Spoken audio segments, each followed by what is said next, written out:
Just yesterday, I was preaching in our church on the 4th chapter of John's Gospel and the encounter that Jesus had with the Samaritan woman, where he came to her and asked her for a drink.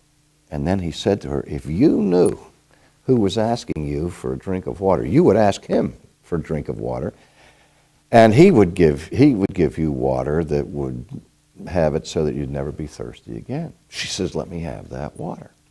Now at that moment, it seems like in that initial conversation with Jesus, she was seeking Christ. She didn't know she was talking to Christ, but she knew that he was offering her something that she wanted. She was tired of coming to that well. Every time she came to that well, it satisfied her thirst for a moment, and now somebody offers her a water that'll satisfy her thirst forever. Now, there are millions and millions of people out there who are thirsty, who are hungry, who desperately want relief from their guilt, who are looking for meaning and significance to their lives. This woman had been married 5 times and now was living with a man. She didn't do that just because she wanted to set a record for adultery. She did that because she was desperately seeking happiness. And every time she tried, it failed. Now, from a Christian perspective, we see folks all around us who are looking for peace, looking for meaning, looking for relief from guilt, and we say, aha, they're seeking Christ.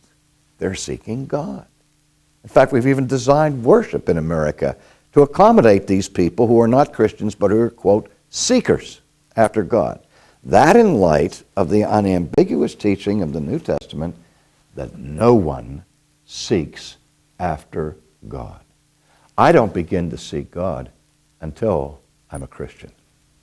My becoming a Christian is not the result of my quest for God. It's the beginning of my quest of God. And what happens is, I think Thomas Aquinas understood this the best, because people were asking him the same thing in his day. You know, why does it seem like people are seeking God? And he said, here's why. He said, all around us are people who are seeking desperately for the things that only God can give them. And therefore we leap to the conclusion that they must be seeking God. But the reality, according to the Scriptures, is man wants the benefits of God without God himself. We want the benefits that only he can give us while we're fleeing from him as fast as we can. And so we need not to make that mistake. People are not in their natural state searching for God. God's the one who seeks us out. Christ is the one who comes to seek and to save the lost.